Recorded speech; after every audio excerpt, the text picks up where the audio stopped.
지금 이 집에서 쫓겨나는 건 며느리가 아니었습니다. 말도 안 돼, 이게 무슨 짓이야. 10년 전 이 집에서 쫓겨났던 며느리가 오늘 다시 돌아왔습니다. 짐 정리하세요. 쫓겨난 며느리가 어떻게 이 집의 주인이 된 걸까요? 그 종이 뭐야? 10년 동안 아무 말도 하지 않았던 이유 지금부터 시작됩니다. 이 집 제 겁니다. 이 이야기가 궁금하셨다면 구독과 좋아요 부탁드립니다. 지금부터 모든 진실이 밝혀집니다. 대문이 열렸습니다. 안쪽에서가 아니라 바깥에서 누군가 천천히 그러나 망설임 없이 손잡이를 돌렸고 낡은 철문이 삐걱거리며 한쪽으로 밀려났습니다. 김유진이었습니다. 검은색 코트 깃을 세운 채 한 손에는 서류 봉투를 들고 김유진은 10년 만에 그 마당을 밟았습니다. 신발 밑으로 깔린 시멘트 바닥은 예전과 다를 게 없었지만 그 위에 서 있는 사람은 완전히 달라져 있었습니다. 마당 한가운데에는 이삿짐 박스가 쌓여 있었습니다. 이불이며 그릇이며 아무렇게나 담긴 상자들이 현관 앞까지 밀려 나와 있었고 누군가 급하게 정리한 듯 테이프도 제대로 붙이지 못한 박스 하나가 옆으로 기울어져 있었습니다. 그 뒤편 현관문 앞에 박정숙이 서 있었습니다. 앞치마를 두른 채 손에는 행주를 쥐고 있었는데 대문 쪽을 본 순간 그 행주가 바닥으로 떨어졌습니다. 박정숙의 입이 먼저 벌어졌고 눈이 그 뒤를 따랐습니다. 너. 박정숙의 목소리는 낮았지만 그 안에 담긴 건 놀라움이 아니었습니다. 경계였습니다. 10년 동안 한 번도 연락하지 않았던 사람이 갑자기 대문을 열고 들어왔으니 반가울 리가 없었죠. 김유진은 마당 한가운데서 멈춰 섰습니다. 쌓인 박스들 사이로 좁아진 길목에서 시어머니와 며느리가 정면으로 마주한 겁니다. 아니, 정확히 말하면 이제는 시어머니도 며느리도 아닌 두 사람이었습니다. 내가 왜 여기 들어와? 박정숙이 한 발 앞으로 나왔습니다. 목소리가 올라갔고 턱이 위로 들렸습니다. 익숙한 자세였습니다. 10년 전에도 박정숙은 저 자세로 김유진을 내려다봤고 저 목소리로 나가라고 했었죠. 하지만 김유진은 움직이지 않았습니다. 한 발도 물러서지 않은 채 손에 들고 있던 서류 봉투를 천천히 열었습니다. 안에서 꺼낸 건 두툼한 서류 묶음이었고 김유진은 그 첫 장을 박정숙 쪽으로 펼쳐 보였습니다. 뭐야 그게? 박정숙이 눈을 가늘게 떴습니다. 글씨가 잘 보이지 않는 건지 아니면 보고 싶지 않은 건지 고개를 살짝 뒤로 젖혔습니다. 등기부등본이에요. 김유진의 목소리는 낮고 또렷했습니다. 떨리지 않았고 높아지지도 않았습니다. 마치 오래전부터 이 순간을 위해 수없이 연습한 사람처럼 한 글자 한 글자를 또박또박 내려놓았습니다. 이 집 오늘부로 제 명의입니다. 박정숙의 표정이 굳었습니다. 입술이 한 번 떨렸고 눈동자가 서류와 김유진의 얼굴 사이를 오갔습니다. 그러다 갑자기 한 손을 내밀어 서류를 낚아채려 했지만 김유진이 한 발 뒤로 빼며 서류를 가슴 쪽으로 당겼습니다. 뭔 소리를 하는 거야? 박정숙의 목소리에 처음으로 금이 갔습니다. 분노도 아니고 놀라움도 아닌 그 사이 어딘가에서 흔들리는 소리였습니다. 그때 현관 안쪽에서 발소리가 들렸습니다. 이준호였습니다. 운동복 차림에 슬리퍼를 끌며 나온 이준호는 마당에 서 있는 김유진을 보자마자 멈춰 섰습니다. 박스 하나를 들고 있던 양손에서 힘이 빠졌는지 박스가 반쯤 기울었습니다. 유진아? 이준호의 입에서 그 이름이 나온 건 10년 만이었습니다. 그 목소리에는 반가움도 미안함도 원망도 섞여 있지 않았습니다. 그저 믿기지 않는다는 듯한 멍한 소리였습니다. 김유진은 이준호를 한번 바라봤습니다. 그리고 시선을 걷어들였습니다. 눈이 마주친 시간은 2초도 되지 않았지만 그 짧은 순간 안에서 김유진의 표정은 아무것도 드러내지 않았습니다. 감정을 숨긴 게 아니라 이미 정리가 끝난 사람의 얼굴이었습니다. 이삿짐 정리하고 계셨네요. 김유진이 마당에 쌓인 박스들을 한번 둘러보며 말했습니다. 목소리의 온도는 변하지 않았습니다. 잘 됐어요. 정리하셔야 하거든요. 박정숙이 앞치마 끈을 움켜쥐었습니다. 손등에 핏줄이 섰고 입술이 파르르 떨렸습니다. 이게 무슨 짓이야? 10년 동안 코빼기도 안 비추더니 갑자기 들이닥쳐서 집이 내 거라니. 갑자기가 아니에요. 김유진이 서류를 다시 한번 들어 올렸습니다. 이번에는 박정숙이 볼 수 있도록 한 걸음 더 가까이 다가갔고 등기부등본 위에 찍힌 이름을 손가락으로 짚었습니다. 10년 전에 제가 서명한 계약서 기억하시죠?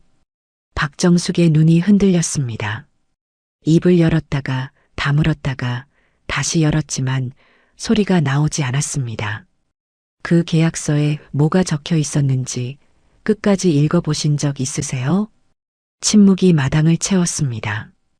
이준호는 박스를 내려놓지도 못한 채 현관 앞에 서 있었고 박정숙은 김유진의 손가락 끝이 가리키는 서류 위에 글자를 응시했습니다. 바람이 한번 불었고 박스 위에 올려져 있던 신문지 한 장이 마당 바닥을 굴러갔습니다. 김유진은 서류를 다시 봉투에 넣으며 말했습니다. 정리하시죠. 이 집, 이제 제 집이니까요. 그 말을 끝으로 김유진은 돌아섰습니다. 대문 쪽이 아니라 마당 한쪽 구석에 놓인 낡은 화분 옆으로 걸어갔습니다. 시선이 잠깐 그 화분에 머물렀고 입꼬리가 아주 미세하게 움직였지만 그것이 웃음인지 다른 무엇인지는 알 수 없었습니다. 박정숙이 뒤에서 외쳤습니다. 어디서 사기를 치려고. 하지만 김유진은 뒤돌아보지 않았습니다. 박정숙의 외침이 등 뒤에서 울렸지만 김유진의 발걸음은 멈추지 않았습니다. 낡은 화분 앞에 선 채 김유진의 시선은 갈라진 화분 가장자리에 머물러 있었습니다. 흙은 말라 있었고 심어져 있던 것이 무엇이었는지조차 알 수 없을 만큼 방치된 상태였죠.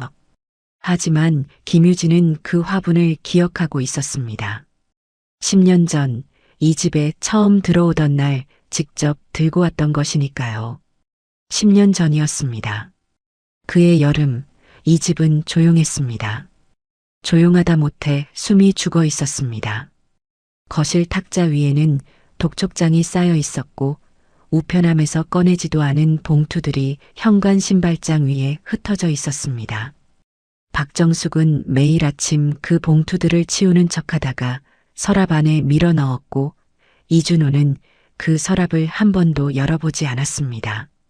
문제는 이준호의 아버지가 남긴 사업이었습니다.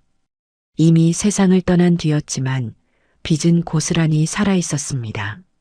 건설 자재 납품업을 하다가 거래처 부도를 맞았고 연대보증까지 걸려있던 탓에 빚은 눈덩이처럼 불어나 있었죠. 집이 담보로 잡혀 있었고 은행에서는 기한 내 상환이 이루어지지 않으면 경매에 넘기겠다는 통보를 보내왔습니다. 박정숙이 김유진을 부른 건 그 통보가 도착한 바로 다음 날이었습니다. 저녁 식사가 끝난 뒤 박정숙은 이준호에게 먼저 방으로 들어가라고 했습니다. 이준호가 자리를 뜨자 부엌에는 박정숙과 김유진 둘만 남았습니다. 설거지를 하고 있던 김유진의 등 뒤로 박정숙의 목소리가 떨어졌습니다. 유진아, 앉아봐. 평소와 다른 톤이었습니다. 명령도 아니고 부탁도 아닌 어딘가 계산된 듯한 부드러움이 섞여 있었죠. 김유진은 젖은 손을 앞치마에 닦으며 식탁 앞에 앉았고 박정숙은 서랍에서 서류 뭉치를 꺼내 탁자 위에 올려놓았습니다. 이 집이 넘어가게 생겼어. 박정숙의 입에서 그 말이 나왔을 때 김유진은 이미 상황을 어느 정도 짐작하고 있었습니다. 독촉장이 오는 것도 박정숙이 밤마다 전화기를 붙들고 어딘가에 사정하는 것도 다 알고 있었으니까요. 하지만 짐작하는 것과 직접 듣는 건 다른 문제였습니다. 얼마예요? 김유진이 물었고 박정숙은 서류 첫 장을 손가락으로 짚었습니다. 거기 적힌 숫자를 본 순간 김유진의 손이 무릎 위에서 움켜쥐어졌습니다.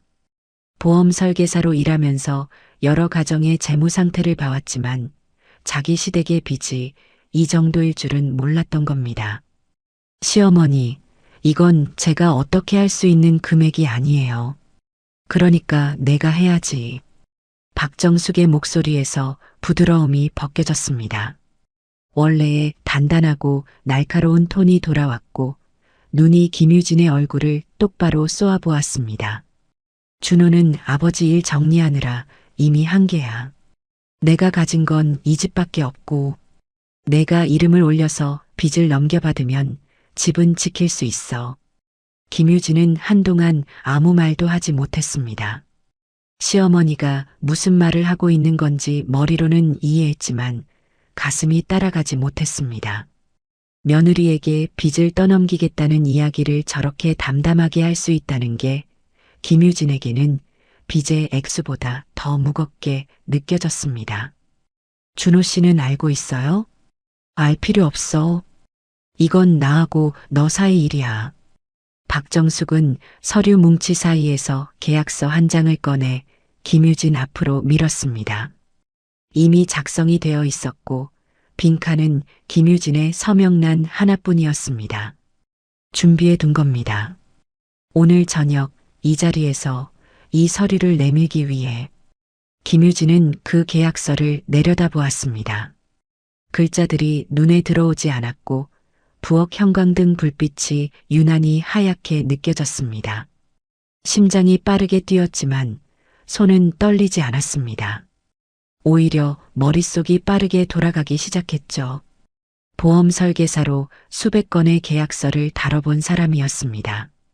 어떤 조항이 누구에게 유리하고 어떤 빈틈이 나중에 무기가 되는지를 아는 사람이었습니다. 서명할게요. 박정숙의 눈이 커졌습니다. 이렇게 쉽게 받아들일 줄은 몰랐다는 표정이었죠. 대신 조건이 하나 있어요. 김유진이 고개를 들었습니다. 눈이 마주쳤고 이번에는 김유진이 먼저 시선을 거두지 않았습니다. 제가 이 빚을 다 갚으면 이 집의 지분은 저한테 넘어오는 걸로요. 그리고 상환 완료 시점에서 소유권 전부가 이전되는 조항을 넣어주세요. 박정숙의 입꼬리가 올라갔습니다. 콧바람 섞인 웃음이었습니다. 이 빚을 내가 갚을 수 있을 거라고 생각하느냐는 듯한 가볍고 얕은 비웃음이었죠. 그래, 내가 갚으면 그렇게 해줄게. 갚을 수 있으면. 박정숙은 그 자리에서 조건을 수락했습니다. 계약서에 조항을 추가하는 것도 허락했고 김유진이 직접 문구를 적어 넣는 것도 지켜보았습니다. 박정숙에게 그 조항은 의미 없는 글자였습니다. 어차피 이 빚을 다 갚을 수 있는 사람이 어디 있겠느냐고 그저 며느리가 순순히 서명하게 만들기 위한 조건 정도로 생각한 거죠. 김유진은 볼펜을 들었습니다. 서명란 위에 이름을 적는데 3초도 걸리지 않았습니다. 하지만 볼펜을 내려놓은 뒤 김유진의 손끝이 아주 잠깐 떨렸습니다. 그걸 박정숙은 보지 못했습니다. 이미 서류를 걷어들이느라 바빴으니까요. 그날 밤이었습니다. 김유진이 방에서 짐을 싸고 있을 때 박정숙이 문을 열고 들어왔습니다. 손에는 검은 비닐봉지 2개가 들려 있었고 거기에는 김유진의 옷까지 몇 벌이 아무렇게나 쑤셔 넣어져 있었습니다. 오늘 나가. 김유진이 고개를 들었습니다. 아직 서명한 지 2시간도 지나지 않았는데 이미 내보낼 준비가 되어 있었던 겁니다. 서명은 했으니까 됐잖아. 이제 이 집에 있을 이유 없어. 김유진은 비닐봉지를 내려다보았습니다. 자신의 옷이 쓰레기처럼 담겨 있는 걸 보면서도 소리를 지르지 않았습니다. 대신 조용히 가방 하나를 들고 일어섰고 비닐봉지 2개를 양손에 나눠쥐었습니다. 현관을 나서는 김유진의 등 뒤로 박정숙의 목소리가 따라왔습니다. 연락하지 마. 다 끝난 거야. 김유진은 대문을 열었습니다. 밖은 어두웠고 가로등 하나가 골목 끝에서 희미하게 빛나고 있었습니다. 뒤를 돌아볼까 말까 잠깐 망설였지만 결국 고개를 돌리지 않았습니다. 대신 대문 바깥으로 한 발을 내디디며 입안에서 아주 작은 소리로 중얼거렸습니다. 갚을 수 있냐고요? 갚아야죠. 그래야 다시 올 수 있으니까. 대문이 닫혔습니다. 안쪽에서가 아니라 바깥에서. 김유진이 직접 문을 당겨 닫았고 닫히는 소리가 어두운 골목에 한참 동안 울렸습니다. 대문이 닫힌 뒤에도 골목에는 한동안 그 소리가 남아 있었습니다. 철문이 울리는 잔향 같은 것이 공기 속에 떠돌았고 그 소리가 완전히 사라지기도 전에 안쪽에서 다른 소리가 시작되었습니다. 박정숙이 현관문을 잠그는 소리였습니다. 찰칵. 자물쇠가 돌아가는 짧은 소리 하나로 이 집과 김유진 사이의 모든 것이 잘려나갔습니다. 적어도 박정숙에게는 그랬습니다. 이준호는 방 안에 있었습니다. 어머니가 먼저 들어가라고 했을 때부터 줄곧 방에 앉아 있었고 부엌에서 무슨 이야기가 오가는지 벽 너머로 들리는 소리만 듣고 있었습니다. 목소리의 높낮이는 감지할 수 있었지만 정확한 내용까지는 들리지 않았죠. 다만 한 가지, 이준호가 분명히 들은 것이 있었습니다. 현관문이 열리고 닫히는 소리, 그리고 그 뒤를 따른 대문 소리. 누군가 나갔습니다. 이준호가 방문을 열고 나왔을 때 복도에는 박정숙이 서 있었습니다. 현관 앞에서 슬리퍼를 가지런히 정리하고 있었는데 그 슬리퍼가 김유진의 것이라는 걸 이준호는 알아봤습니다. 연분홍색, 발등 부분이 살짝 다른 실내화. 어머니, 유진이는요? 박정숙은 슬리퍼를 신발장 맨 아래 칸에 밀어넣으며 대답했습니다. 갔어. 갔다니요. 어디로요? 나간 거야. 이제 안 와. 박정숙의 목소리에는 설명이 없었습니다. 결과만 있었습니다.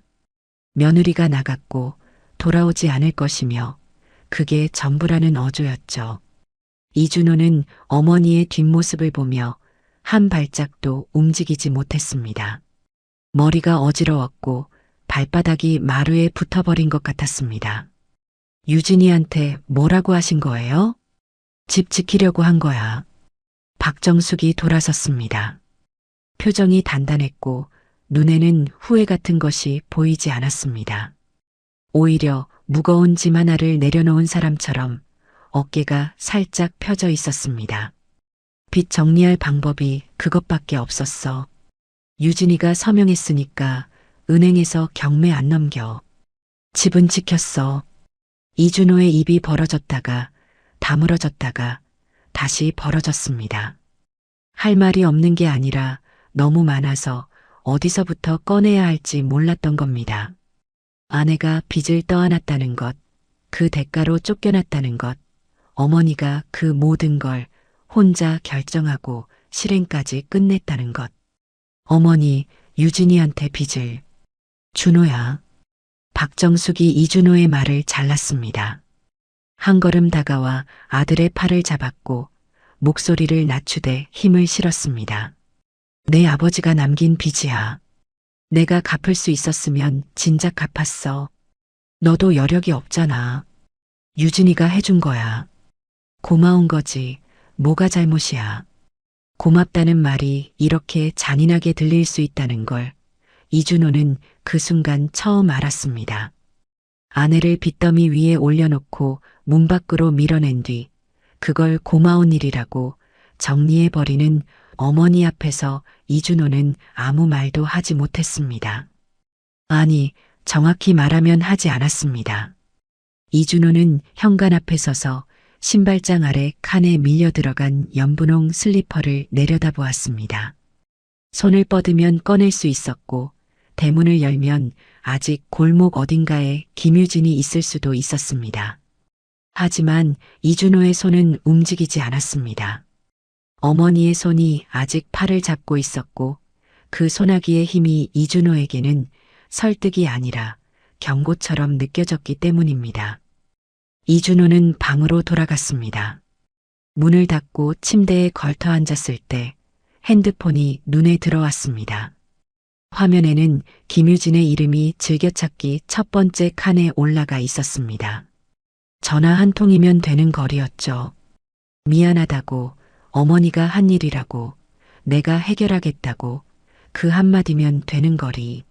하지만 이준호가 핸드폰을 든 건 그로부터 사흘이 지난 뒤였고 그때는 이미 김유진의 번호가 없는 번호로 바뀌어 있었습니다. 그 사흘 동안 이 집에서는 아무 일도 일어나지 않았습니다. 박정숙은 다음 날 아침부터 김유진이 쓰던 방을 정리하기 시작했습니다.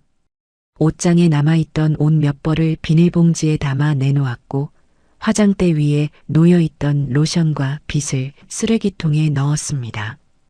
욕실에 걸려있던 수건까지 걷어낸 뒤 빈방이 된 그 공간을 한번 둘러보더니 문을 닫았습니다. 마치 처음부터 아무도 쓰지 않았던 방처럼. 이준호는 그 과정을 보면서도 입을 열지 않았습니다. 어머니가 아내의 흔적을 지우는 걸 보면서도 항의하는 대신 거실 소파에 앉아 텔레비전 리모컨만 돌렸습니다. 화면이 바뀔 때마다 이준호의 시선은 텔레비전이 아닌 현관 쪽을 향했지만 그 시선이 행동으로 이어진 적은 한 번도 없었습니다. 일주일이 지나자 박정숙은 주변 사람들에게 전화를 돌리기 시작했습니다. 유진이요? 성격이 안 맞아서 나간 거예요. 서로 합의한 거고. 아유, 그런 일도 있는 거죠 뭐. 담장 너머로 들리는 박정숙의 목소리는 가볍고 능숙했습니다. 사실을 말하지 않되 거짓말도 하지 않는 교묘한 경계선 위의 말들이었죠. 김유진이 빚을 떠안았다는 이야기는 한마디도 나오지 않았고 쫓아냈다는 단어는 나갔다로 버렸다는 의미는 합의했다로 바뀌어 있었습니다. 한 달이 지나자 이 집에서 김유진의 이름은 완전히 사라졌습니다. 밥상에서도 대화 속에서도 이준호의 입에서도 박정숙은 한 번도 김유진의 이름을 먼저 꺼내지 않았고 이준호 역시 묻지 않았습니다. 묻지 않는 것이 이 집에서 살아가는 방법이라는 걸 이준호는 사흘 만에 배웠고 한 달이면 익숙해졌고 석 달이 지나자 습관이 되었습니다. 박정숙은 그의 가을 마당 한쪽에 있던 화분을 치우려 했습니다. 김유진이 들고 왔던 그 화분. 하지만 옮기다가 너무 무거워 그냥 구석에 밀어두었고 거기에 물을 주는 사람은 아무도 없었습니다.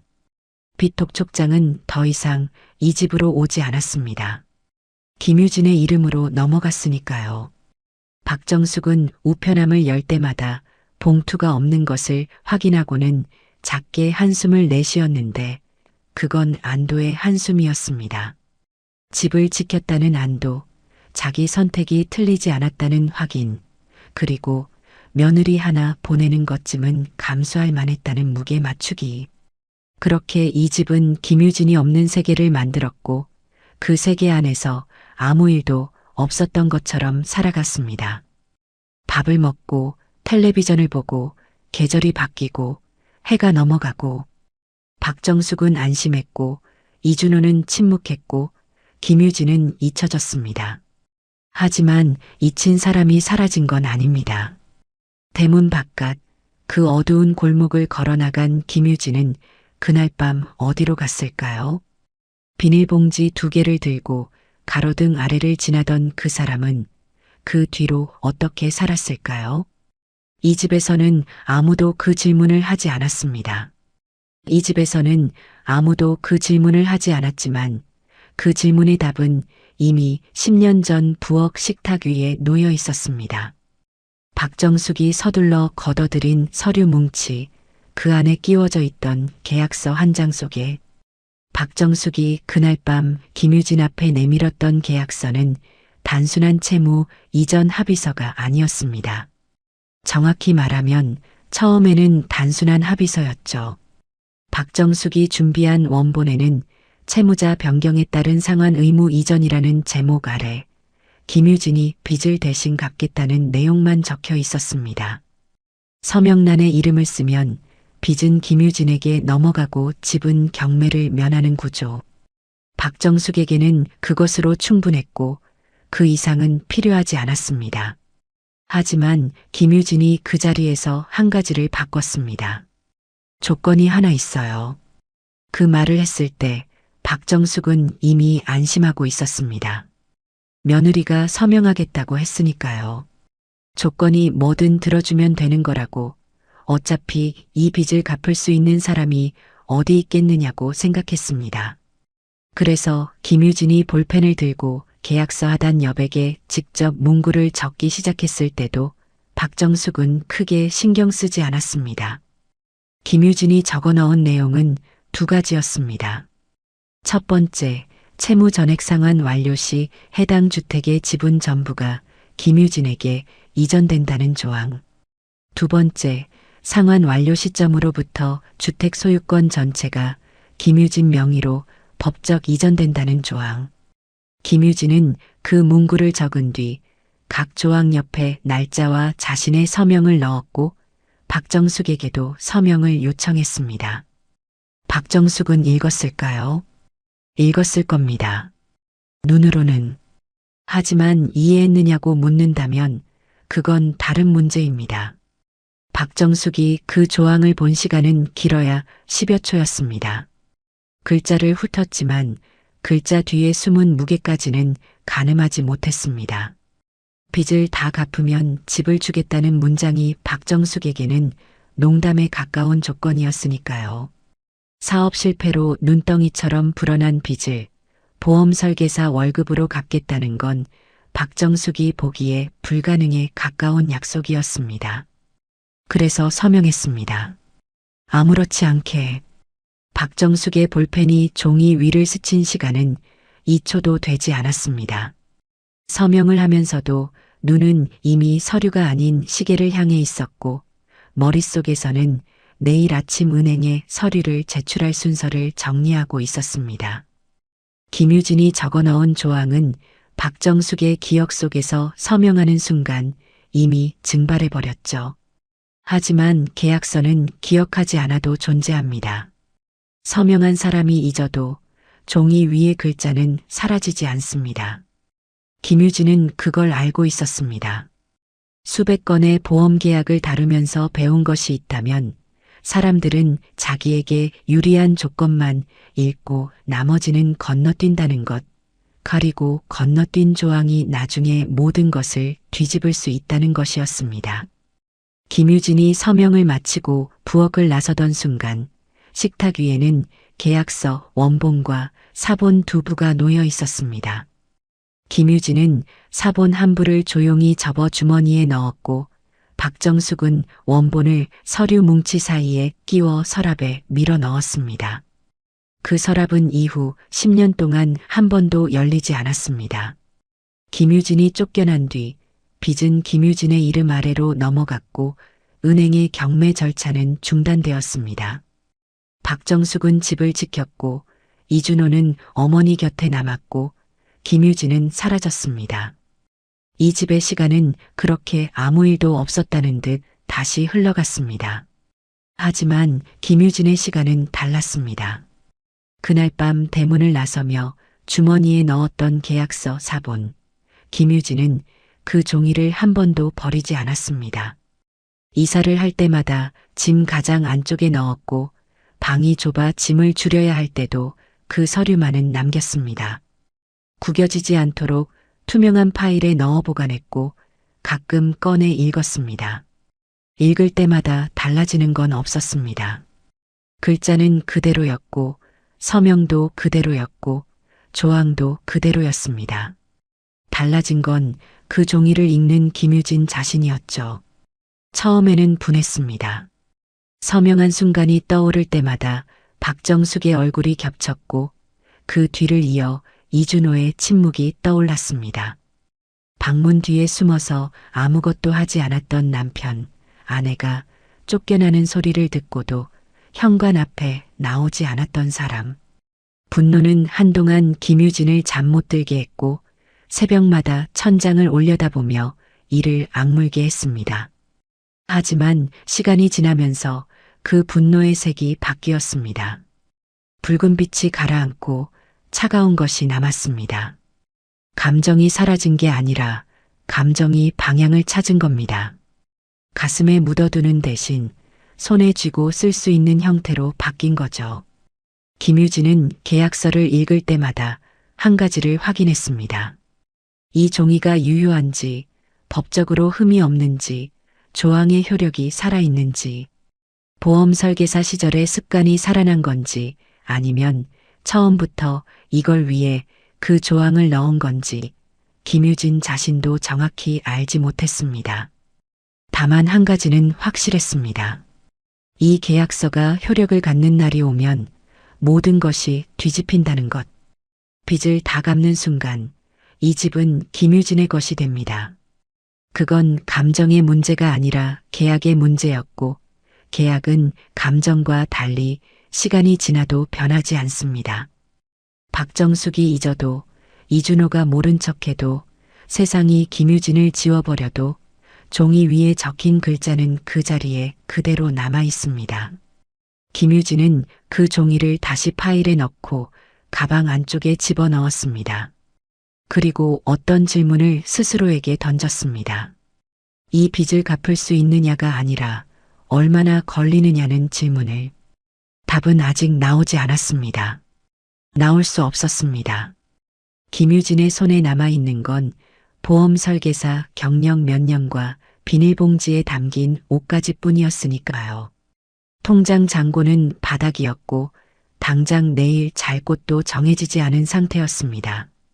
하지만 계약서는 가방 안에 있었고 그 계약서의 무게는 남은 모든 것보다 무거웠습니다. 김유진은 가방 지퍼를 닫았습니다. 그리고 일어섰습니다. 어디로 가야 하는지는 아직 몰랐지만 이 자리에 앉아 있을 수는 없다는 것만은 알고 있었습니다. 빚은 가만히 앉아서 갚아지는 게 아니니까요. 창밖이 밝아오고 있었습니다. 밤새 뒤척이다 맞이한 아침이었지만 김유진은 눈을 감지 않았습니다. 가방을 메고 문을 열었을 때 복도 끝 작은 창으로 들어오는 햇살이 눈에 부셨습니다. 김유진은 눈을 가늘게 뜬 채 그 빛을 정면으로 받았고 한 발을 내디뎠습니다. 10년이 시작되는 아침이었습니다. 그 한 발은 생각보다 무거웠습니다. 가방을 메고 나선 첫 번째 아침, 김유진이 향한 곳은 예전에 다니던 보험지점이었습니다. 하지만 정문 앞에 도착했을 때 안내 데스크에서 돌아온 말은 짧았습니다. 퇴직 처리가 이미 되어 있다는 것. 한 달 넘게 출근하지 않았으니 당연한 결과였지만 그 말을 듣는 순간 김유진의 손이 가방 끈을 세게 움켜쥐었습니다. 돌아갈 곳이 없다는 걸 머리로는 알고 있었지만 직접 확인하는 건 다른 무게였으니까요. 그날부터 김유진은 걸었습니다. 말 그대로 걸었습니다. 일자리를 찾아 거리를 돌아다녔고 눈에 보이는 가게마다 들어가 사람을 구하느냐고 물었습니다. 대부분은 고개를 저었고 간혹 위아래를 훑어보며 경력이 뭐예요? 라고 묻는 곳이 있었는데 보험 설계사라고 대답하면 돌아오는 반응은 하나같이 비슷했습니다. 여기선 필요 없다는 표정. 첫 번째 일자리는 보험이 아니었습니다. 주택가 골목 안쪽에 있는 작은 식당이었는데 점심시간에만 사람이 필요하다며 시급을 불렀고 김유진은 묻지도 따지지도 않고 수락했습니다. 설거지와 홀 서빙을 동시에 해야 했고 오전 11시부터 오후 3시까지 4시간 동안 쉬지 않고 움직였습니다. 첫날 일을 마치고 식당을 나왔을 때 손등이 세제에 불어 있었고 발바닥이 욱신거렸지만 주머니 안에 들어온 지폐 몇 장의 감촉이 그 모든 것을 덮었습니다. 하지만 식당 일만으로는 이자조차 감당이 되지 않았습니다. 김유진은 오후 시간을 비워둘 수 없었습니다. 식당 일이 끝나면 곧바로 다른 일을 찾아 나섰고 그렇게 들어간 곳이 근처 아파트 단지의 인테리어 현장이었습니다. 자재를 나르고 폐기물을 정리하는 보조일이었는데 체력적으로 가장 힘든 일이었지만 일당이 식당보다 높았습니다. 시멘트 가루가 머리카락 사이에 끼고 무릎이 쑤시는 날에도 김유진은 현장 감독이 시키는 대로 묵묵히 움직였습니다. 저녁이 되면 고시원 방으로 돌아왔습니다. 방이라고 부르기엔 좁았지만 누울 자리와 가방을 놓을 공간만 있으면 됐습니다. 좁은 책상 위에 가계부를 펼쳐놓고 그날 번 돈과 남은 빚의 숫자를 마주했습니다. 줄어드는 속도는 느렸고 남은 금액은 여전히 까마득했습니다. 하지만 김유진은 매일 밤 그 숫자를 적었습니다. 줄어들고 있다는 사실 자체가 김유진에게는 방향이었으니까요. 그런 생활이 3년쯤 이어졌을 때 김유진의 몸이 먼저 신호를 보냈습니다. 공사 현장에서 자재를 옮기다 허리를 삐끗한 겁니다. 병원에 갈 여유가 없어서 파스를 붙이고 버텼지만 이틀이 지나도 통증이 가시지 않았고 결국 현장에 나가지 못하는 날이 생겼습니다. 일당이 끊기면 이자가 밀리고 이자가 밀리면 원금이 다시 불어나는 구조 속에서 하루를 쉰다는 건 이틀치를 잃는 것과 같았습니다. 침대에 누워 천장을 바라보던 그날 김유진은 가방 안에서 계약서 사본을 꺼냈습니다. 글자를 읽은 게 아니라 그냥 손에 쥐고 있었습니다. 종이의 무게는 늘 같았지만 그 순간만큼은 유난히 묵직하게 느껴졌습니다. 놓아버리면 편할 거라는 생각이 스쳤지만 김유진은 그 종이를 다시 파일 안에 넣었습니다. 그리고 다음 날 아침 파스 위에 파스를 하나 더 붙이고 현장으로 나갔습니다. 허리가 어느 정도 나은 뒤 김유진은 방식을 바꿔야 한다는 걸 깨달았습니다. 몸을 갈아 넣는 것만으로는 10년을 버틸 수 없었으니까요. 그래서 눈을 돌린 곳이 소형 건물 관리 일이었습니다. 인테리어 현장을 다니면서 건물 관리인들을 자주 만났는데 그 일이 체력보다 꼼꼼함을 요구한다는 걸 알게 된 겁니다. 입주자 관리, 시설 점검, 임대 계약 확인, 보험 설계사 시절에 계약서를 다루던 감각이 거기서 살아났습니다.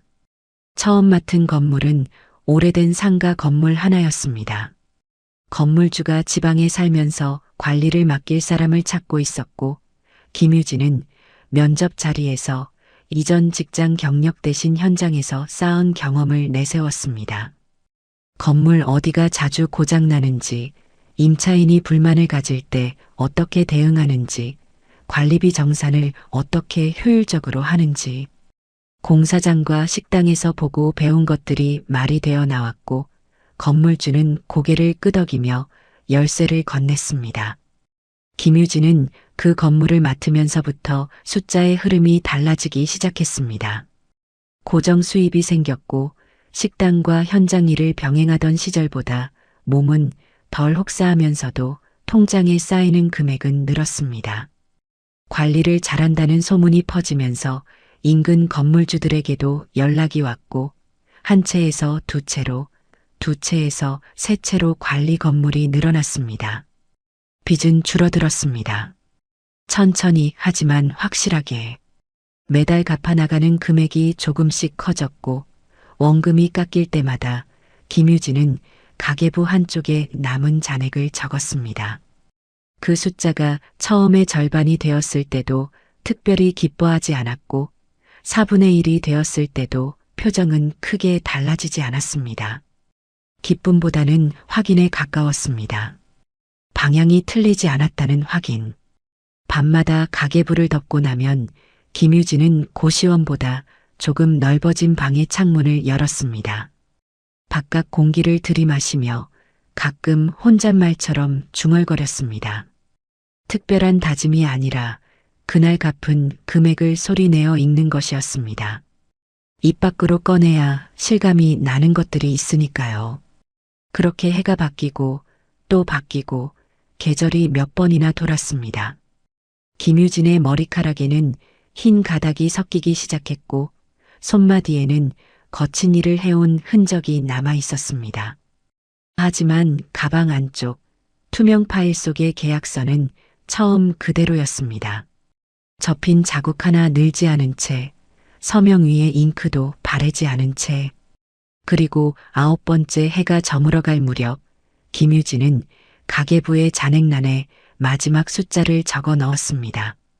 0이 아니라 0에 가까운 숫자. 몇 달만 더 버티면 끝나는 거리. 볼펜을 내려놓은 김유진의 손끝이 아주 잠깐 떨렸습니다. 10년 전 부엌 식탁에서 서명할 때와 같은 떨림이었지만 의미는 완전히 달랐습니다. 그날 밤 김유진은 오랜만에 계약서를 꺼냈습니다.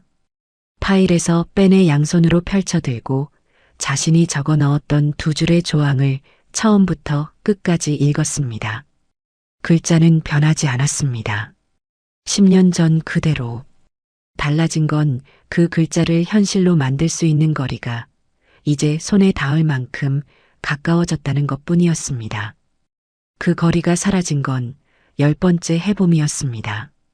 마지막 상환금을 이체한 날 김유진은 은행 창구 앞에 한참을 앉아 있었습니다. 직원이 건넨 상환 완료 확인서를 양손으로 받아든 채 종이 위에 찍힌 잔액 0원이라는 글자를 2번, 3번 읽었습니다. 글자가 흐려지진 않았습니다. 눈이 젖은 것도 아니었습니다. 다만 시간이 필요했습니다.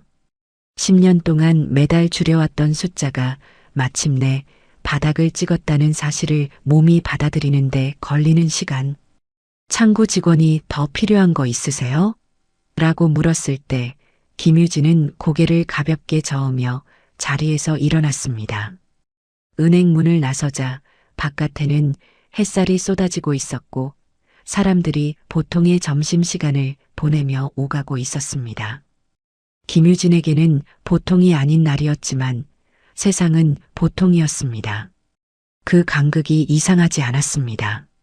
10년 동안 혼자 버텨온 사람에게 축하해주는 세상 따위는 처음부터 기대한 적이 없었으니까요. 김유진이 그 다음으로 향한 곳은 법무사 사무실이었습니다. 상환 완료 확인서와 계약서 사본을 들고 찾아간 곳은 건물 관리 일을 하면서 알게 된 법무사였습니다. 부동산 등기 업무를 전문으로 하는 사람이었고 김유진은 사무실 의자에 앉자마자 서류 2장을 나란히 내려놓았습니다. 법무사가 계약서를 읽는 데는 생각보다 오랜 시간이 걸리지 않았습니다. 하지만 읽고 난 뒤 고개를 드는 데는 시간이 좀 걸렸죠. 안경 너머로 김유진을 한번 바라보더니 다시 계약서의 하단을 짚었습니다. 김유진이 직접 적어 넣은 2줄의 조항, 그리고 그 옆에 나란히 찍힌 2사람의 서명. 이 조항 쌍방 서명이 되어 있고 날짜도 명확하네요. 법무사의 목소리는 담담했지만 서류를 내려놓는 손에는 무게가 실려 있었습니다. 상환 완료가 확인되면 소유권 이전 청구가 가능합니다. 상대방 동의 없이도요. 김유진은 고개를 끄덕였습니다. 이미 알고 있는 내용이었습니다. 10년 동안 이 순간을 위해 계약서를 보관해왔고 법적 효력에 대해서도 나름대로 공부를 해왔으니까요. 하지만 전문가의 입에서 직접 확인을 듣는 순간 가슴 한쪽이 단단하게 조여드는 느낌이 들었습니다. 안도가 아니라 각오에 가까운 것이었습니다. 진행해 주세요. 김유진의 한마디에 법무사는 바로 서류 작업에 들어갔습니다. 등기 이전 신청서를 작성하고 필요한 첨부 서류 목록을 정리하고 관할 등기소에 접수할 일정을 잡았습니다. 김유진은 법무사가 요청하는 서류를 하나하나 준비했고 빠진 것 없이 챙기는 모습에 법무사가 혀를 내둘렀습니다. 미리 다 준비해 오신 거예요? 김유진은 대답 대신 가방에서 투명 파일을 하나 더 꺼냈습니다. 그 안에는 10년간의 상환 내역서가 월별로 정리되어 있었고 은행 거래 확인서와 이체 기록이 날짜 순으로 철해져 있었습니다. 법무사가 파일을 받아들며 표정이 달라졌습니다. 감탄이라기보다 무언가를 이해했다는 얼굴. 이 사람이 10년 동안 무엇을 하며 살았는지를 서류 한 묶음이 말해주고 있었으니까요. 등기 이전 절차는 생각보다 빠르게 진행되었습니다. 계약서의 조항이 명확했고 상환 완료 증빙이 완벽했으며 법적으로 하자가 될 만한 부분이 없었기 때문입니다. 법무사는 접수 후 일주일 안에 결과가 나올 거라고 했고 김유진은 그 일주일을 평소와 다름없이 보냈습니다. 관리 건물을 돌고 임차인 요청을 처리하고 저녁에는 가계부를 펼쳤다가 적을 숫자가 없다는 걸 깨닫고 덮었습니다. 나흘째 되는 날 법무사에게서 연락이 왔습니다. 등기 이전 완료됐습니다. 전화기 너머로 들려온 그 한 문장을 김유진은 서서 들었습니다. 관리 건물 옥상에서 환기구를 점검하다가 받은 전화였는데 통화가 끝난 뒤에도 한참 동안 그 자리에 서 있었습니다. 바람이 불었고 옥상 난간 너머로 도시의 지붕들이 펼쳐져 있었습니다. 그 지붕들 어딘가에 10년 전 쫓겨났던 그 집이 있었고 이제 그 집의 등기부등본에는 김유진의 이름이 올라가 있었습니다. 하지만 김유진은 바로 움직이지 않았습니다. 등기 이전이 끝났다고 해서 모든 게 끝난 건 아니었습니다. 법적으로는 소유자가 되었지만 실제로 그 권리를 행사하려면 더 단단한 준비가 필요했습니다. 김유진은 법무사를 통해 부동산 전문 변호사를 소개받았고 사무실을 찾아가 상황을 처음부터 끝까지 설명했습니다. 변호사는 서류를 검토하는데 이틀을 썼습니다. 계약서 원본의 효력, 등기 이전의 적법성, 현재 거주자에 대한 권리 행사 가능 범위, 하나하나 확인한 뒤 김유진에게 전화를 걸어 말했습니다. 법적으로 문제 없습니다. 소유권은 완전히 이전되었고 현재 거주자에 대한 퇴거 요청도 가능합니다. 김유진은 그 말을 듣고도 바로 대답하지 않았습니다. 수화기를 귀에 댄 채 잠시 침묵했고 변호사가 진행하시겠습니까? 라고 다시 물었을 때 비로소 입을 열었습니다. 서류 준비해 주세요. 제가 직접 가겠습니다. 변호사는 잠깐 멈칫했습니다. 보통은 내용 증명을 먼저 보내거나 법적 절차를 통해 통보하는 게 일반적인 순서였으니까요. 하지만 김유진의 목소리에는 상의가 아닌 통보의 톤이 실려 있었고 변호사는 더 묻지 않았습니다. 이틀 뒤 김유진은 변호사 사무실에서 서류 봉투 하나를 받아들었습니다. 안에는 등기부등본, 소유권 이전 확인서, 그리고 변호사가 작성한 권리 행사 통지서가 들어 있었습니다.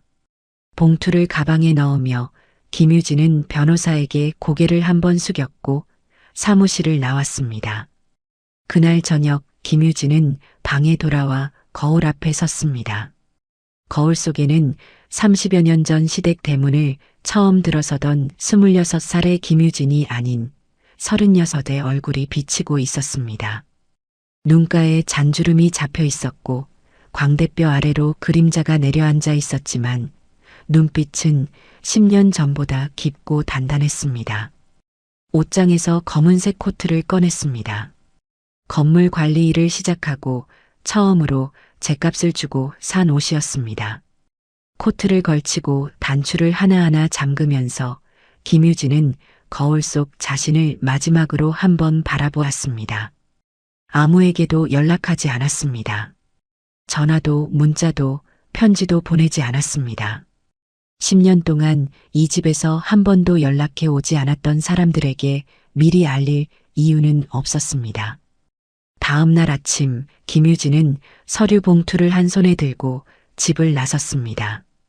버스를 타고 지하철로 갈아타고 다시 좁은 골목길을 걸었습니다.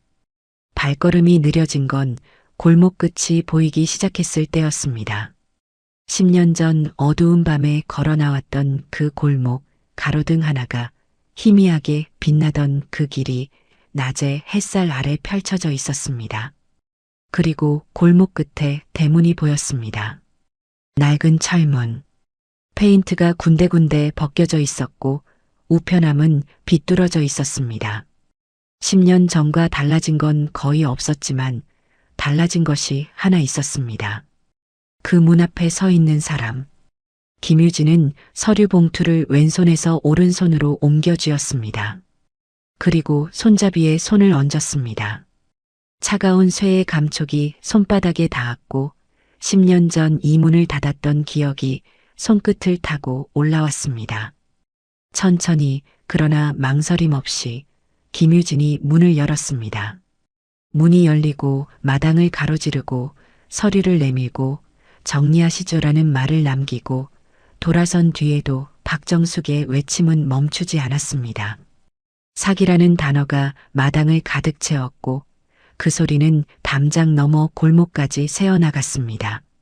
하지만 김유진은 화분 옆에 선 채 뒤돌아보지 않았고 박정숙의 목소리가 한 톤 더 올라갔을 때에야 비로소 천천히 몸을 돌렸습니다. 사기가 아니에요. 김유진의 목소리는 여전히 낮았습니다. 박정숙의 고성과 대비되어 오히려 더 또렷하게 들렸죠. 시어머니가 직접 서명하신 계약서예요. 날짜도 서명도 조항도 전부 확인 가능하고요. 필요하시면 변호사 연락처 드릴게요.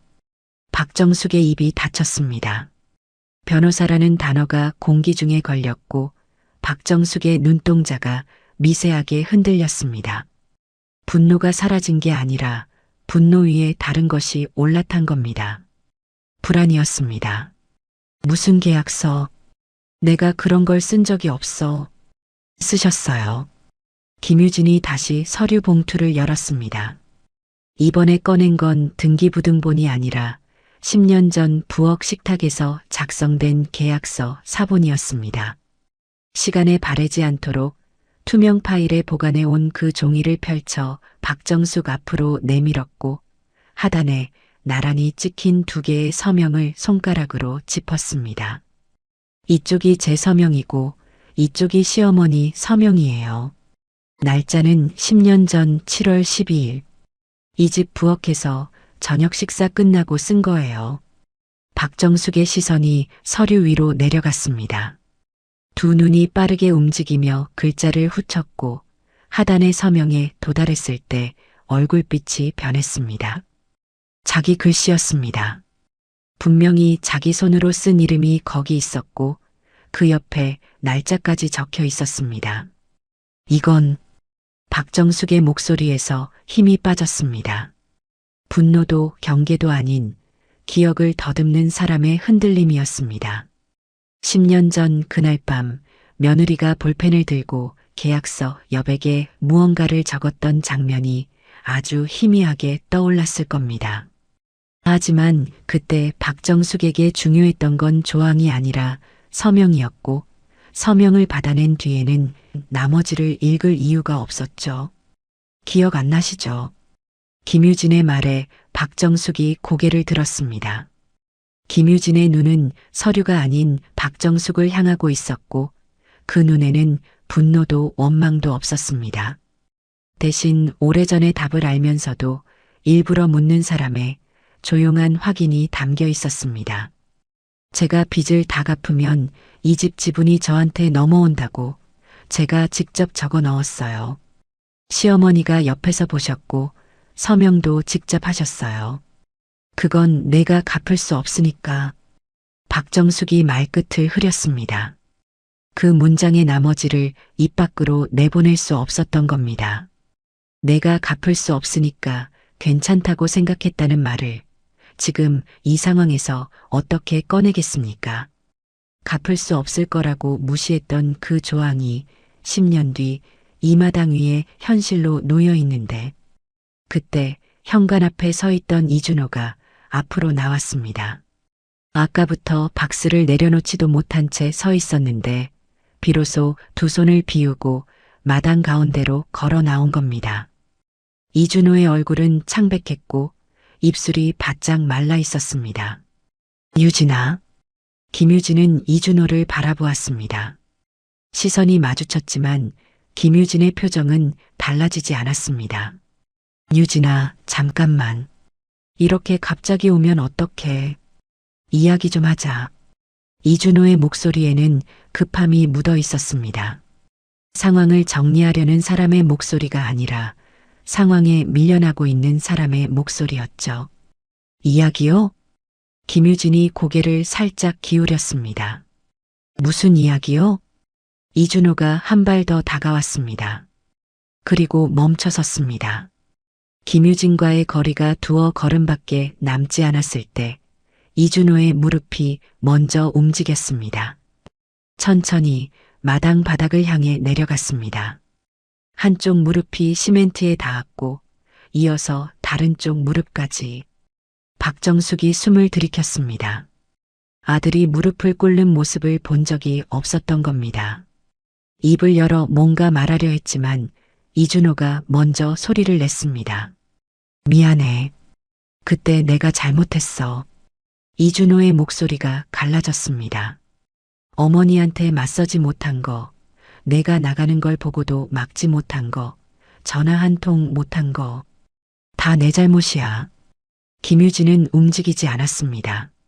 무릎 꿇은 이준호를 내려다보면서도 표정이 흔들리지 않았고 눈빛도 바뀌지 않았습니다.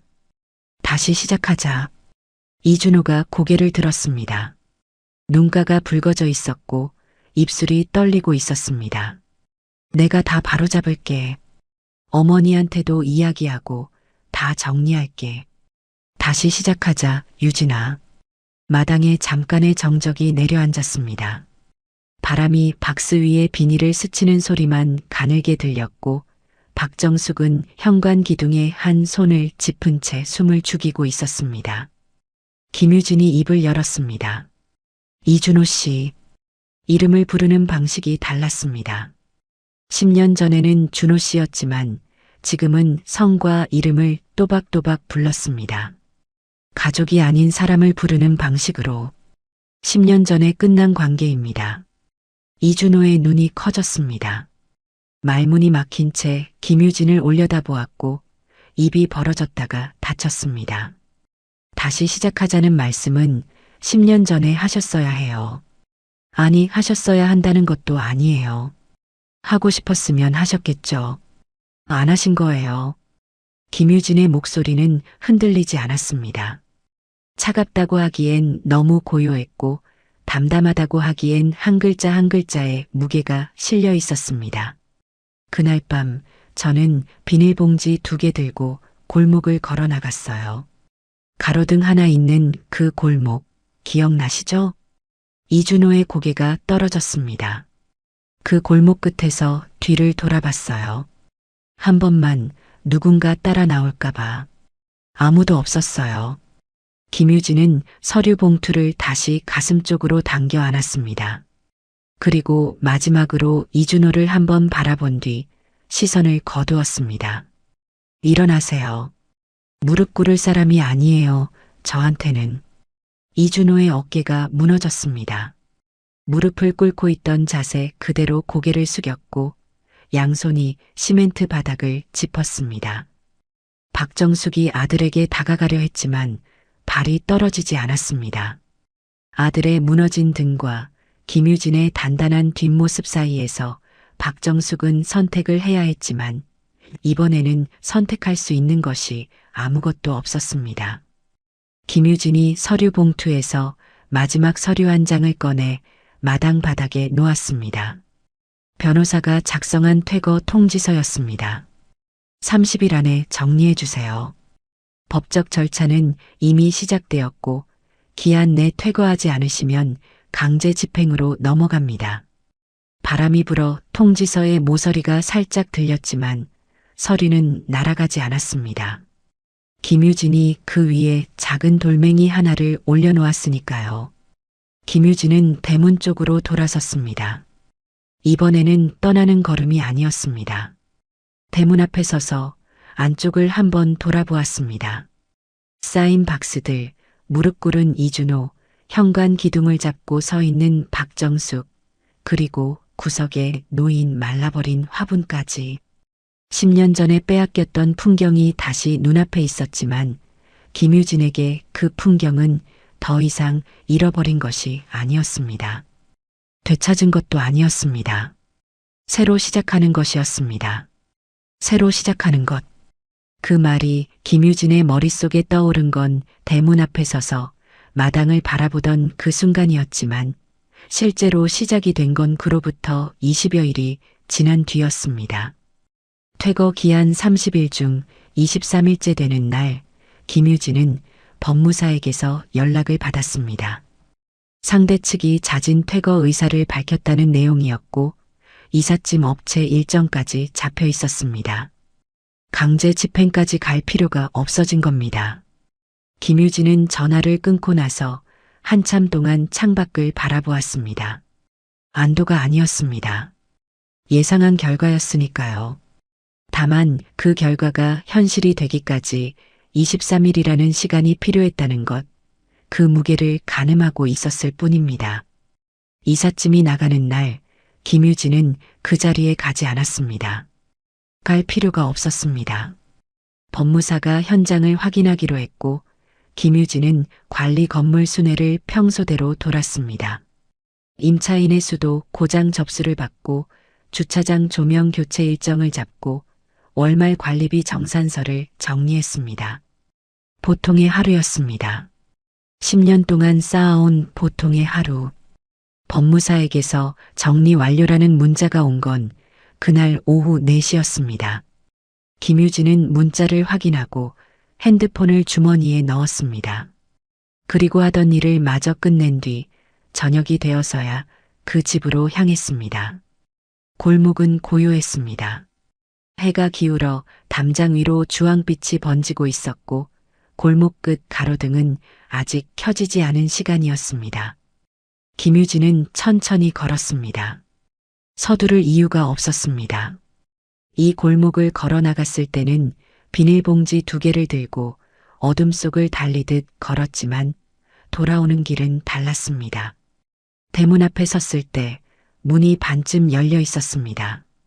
법무사가 확인 후 잠그지 않고 나간 모양이었죠. 김유진은 문을 밀고 마당으로 들어섰습니다. 마당은 비어 있었습니다. 이삿짐 박스도 비닐봉지도 아무렇게나 쌓여있던 살림살이도 전부 사라져 있었습니다. 시멘트 바닥 위에 박스를 끌었던 자국만 희미하게 남아 있었고 현관 앞 계단에 놓여있던 화분 받침대만 덩그러니 남겨져 있었습니다. 구석에 있던 그 화분, 김유진이 처음 이 집에 들어올 때 들고 왔던 그 화분은 어디에도 보이지 않았습니다. 가져간 건지 버린 건지는 알 수 없었습니다. 김유진은 현관문을 열었습니다. 잠겨 있지 않았습니다. 손잡이를 돌리자 문이 안쪽으로 밀렸고 좁은 현관이 나타났습니다. 신발장은 비어 있었습니다. 10년 전 박정숙이 연분홍 슬리퍼를 밀어 넣었던 맨 아래 칸까지 전부 비어 있었습니다. 실내화 없이 마루 위에 올라섰습니다. 발바닥에 차가운 나무 감촉이 전해졌고 김유진은 잠깐 멈춰서서 그 감촉을 느꼈습니다. 이 마루를 마지막으로 밟은 게 언제였는지 정확히 기억나지 않았지만 발바닥은 기억하고 있었습니다. 거실로 들어섰습니다. 가구 대부분이 빠져나간 뒤라 공간이 넓어 보였고 벽지의 색이 바랜 부분과 그렇지 않은 부분의 경계가 뚜렷했습니다. 장롱이 있던 자리, 텔레비전이 놓여 있던 자리, 소파가 밀려 있던 자리, 가구의 그림자만 벽에 남아 있었습니다. 그때 김유진의 시선이 거실 한쪽 벽에서 멈추었습니다. 액자 하나가 걸려 있었습니다. 이삿짐을 빼면서 거의 모든 것을 가져갔지만 그 액자 하나만 벽에 남아 있었습니다. 가족 사진이었습니다. 박정숙이 가운데 앉아 있고 이준호가 그 옆에 서 있고 맨 끝에 김유진이 서 있는 사진. 촬영 시기는 정확히 알 수 없었지만 김유진의 얼굴이 지금보다 훨씬 어려 보였으니 결혼 초기였을 겁니다. 사진 속 김유진은 웃고 있었습니다. 어색하지만 성실한 웃음이었고 옆에 서 있는 이준호와의 거리가 반 뼘쯤 떨어져 있었습니다. 의도적으로 남기고 간 건지 빼는 걸 잊은 건지는 알 수 없었습니다. 하지만 어느 쪽이든 김유진에게는 상관없는 일이었습니다. 김유진은 액자 앞으로 다가갔습니다. 한 손을 뻗어 액자의 모서리를 잡았고 벽에서 천천히 들어 올렸습니다. 못에 걸려있던 고리가 빠지며 가벼운 소리가 났고 액자가 김유진의 양손 안에 놓였습니다. 사진 속 4개의 얼굴을 잠깐 내려다보았습니다. 오래 보지는 않았습니다. 볼 필요가 없었습니다. 이 사진 속 사람들과의 관계는 이미 끝났고 끝난 것을 확인하기 위해 사진을 들여다볼 이유는 없었으니까요. 김유진은 액자를 뒤집어 현관 옆 바닥에 내려놓았습니다. 사진이 보이지 않도록 뒤집어 놓은 겁니다. 버리지는 않았습니다. 다만 더 이상 이 벽에 걸려 있을 자리는 없다는 것, 그것만 정리한 겁니다. 다시 거실로 돌아와 빈 공간 한가운데 섰습니다. 사방이 비어 있었고 벽지의 얼룩과 마루에 긁힌 자국만이 이 집에 사람이 살았었다는 걸 보여주고 있었습니다. 조용했습니다. 김유진의 숨소리와 어딘가에서 새어 들어오는 바깥 바람소리 외에는 아무것도 들리지 않았습니다. 김유진은 창문을 열었습니다. 저녁 공기가 밀려 들어왔고 골목 너머로 누군가의 저녁 반찬 냄새가 희미하게 섞여 있었습니다. 평범한 저녁이었습니다. 이 동네에, 이 골목에 보통 사람들의 저녁. 창틀에 손을 얹은 채 김유진은 바깥을 바라보았습니다. 골목 끝 가로등이 막 켜지고 있었습니다. 10년 전 그 밤에도 저 가로등은 켜져 있었죠. 그때는 등 뒤에서 빛나는 것이었지만 지금은 정면에서 빛나고 있었습니다. 김유진은 창문을 연 채로 두었습니다. 이 집에 새 공기가 들어와야 했습니다. 10년 동안 닫혀있던 것들을 환기시키려면 시간이 걸리겠지만 오늘 밤은 바람이 들어오는 것만으로 충분했습니다.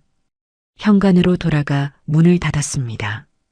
이번에는 안쪽에서 자물쇠를 돌리자 찰칵 소리가 났고 그 소리는 10년 전 박정숙이 잠갔던 그 소리와 똑같았습니다.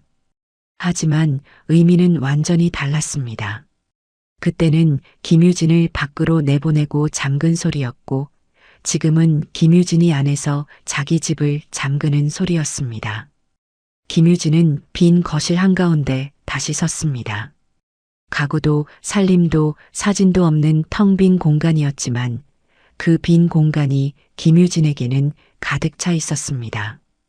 채워야 할 것들로, 자기 손으로, 자기 돈으로, 자기 시간으로 하나씩 골라 넣을 것들로. 바깥에서 바람이 한 번 더 불어왔고 열린 창문 사이로 들어온 공기가 빈 거실을 천천히 돌았습니다. 김유진은 눈을 감았습니다. 그리고 깊게 숨을 들이마셨습니다. 이 집의 첫 번째 밤이 시작되고 있었습니다. 오늘의 이야기는 여기까지입니다. 끝까지 시청해 주셔서 감사합니다.